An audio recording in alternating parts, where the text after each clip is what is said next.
Hi, everyone. I have a quick question. Has anyone ever done anything just because it looked good on their resume?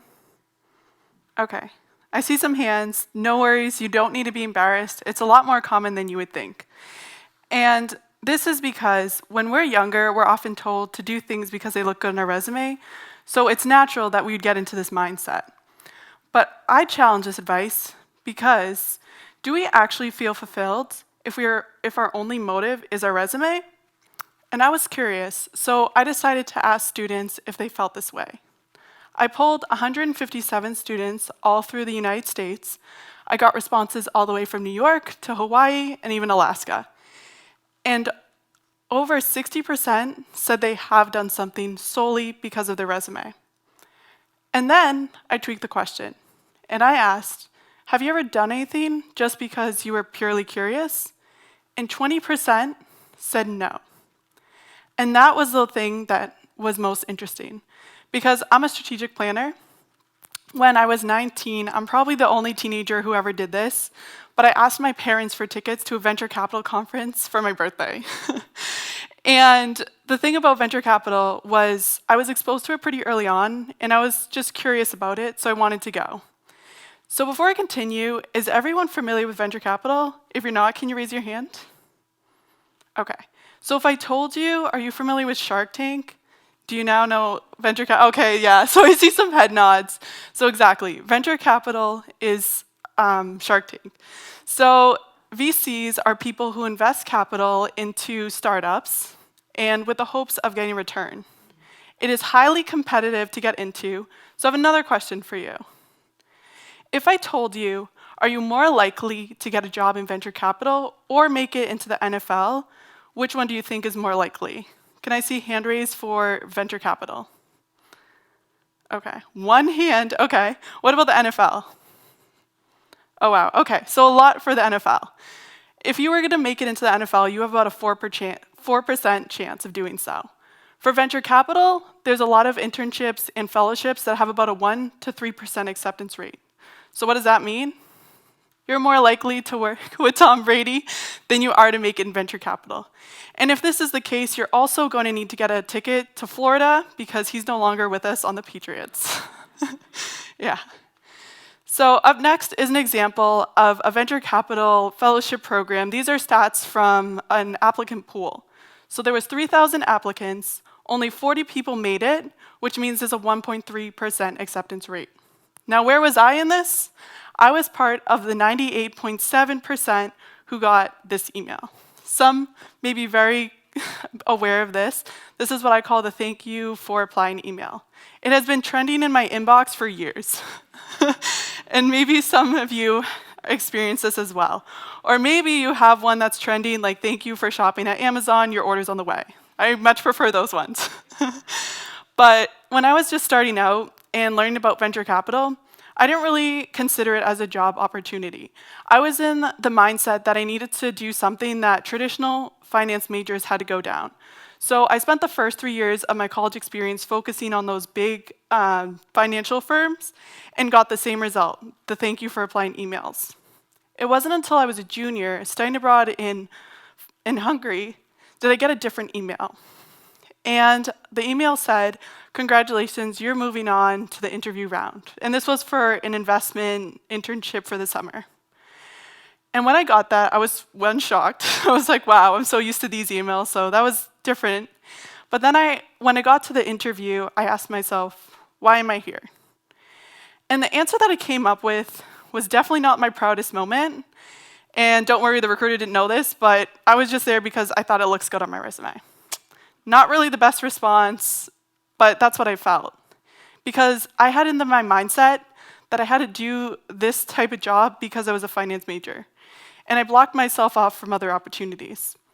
Little did I know, 2 weeks later, I got a different email in my inbox saying there was an open position in South Africa for a nonprofit, and they were looking for someone to do entrepreneurship development. I read that job description, and I was so excited. I knew exactly why I wanted to be there and why my background would have been a value add for them. What was the outcome? I got the position. But due to this thing called COVID, I ended up staying in the States, but I still had a phenomenal time. I ended up doing 2 webinars on crowdfunding and in international banking, my apologies. And that's the type of experience that I hope students allow themselves to do. Take opportunities that come to you, even if they're not related to your major, because you don't know what you're going to discover about yourself. So, how do you tell if you're truly doing something for you instead of your resume? I once went to an event where I asked someone, I was like, oh, what brings you here? And her response was, oh, because it looks good on my resume. Now, I still don't know how to actually follow up to that response. And so that completely killed the conversation. So if you find yourself in that position, it's really awkward. So there are 2 ways that people can build their resumes. So you can either artificially build it or let it create itself. And I unconsciously let it create itself. So about 6 years ago, which is crazy to think about that it's been 6 years, I started working for my first startup at the Harvard Innovation Lab. It was an internship and it was in marketing. And then since then, I haven't actually left the startup ecosystem. I have then worked with different innovators, founders, and startups all through the US, and then also Europe, Asia, and Africa, and had an incredible time. And a lot of the titles that I took were actually marketing, operations, sales, and investor relations. So not typically what you'd see as a finance major, but I was genuinely excited to be there for those times. So here's a couple things that I learned through my path that might be able to help you. First, chase your curiosity. The amount of people that I've talked to in the professional world who have jobs in industries that they didn't major in is actually mind-blowing. And this is something that we're not really told about when we're undergrads. We get so honed in on our majors that sometimes we forget to explore other opportunities. Accept the ugly. So if anyone's interested in getting into venture capital, I typically send them to an article by Charlie O'Donnell. It's called Why Being VC Sucks. And I do this because it outlines all the unsexy parts of the job that you do on a day-to-day basis. If anyone can go through that checklist and be okay with it, then you're in a good position. If you're not okay with it, go back to step 1 and try finding something that you're curious about and then trying to go through the process again. Next, beat the stats. Don't let numbers fool you. If the statistics say that you're not going to make it, that's the perfect opportunity to prove them wrong. If you look at me, I had about a slim to none chance of doing anything in venture capital, but I didn't let that stop me. After 8 months of interviewing for venture capital positions, these were mostly internships and fellowships, I got into a program with a 2% acceptance rate. So the only reason that happened was because I didn't let that number define me. And lastly, open doors for others. There's a stigma that we have to break a barrier before helping others, which is completely not true.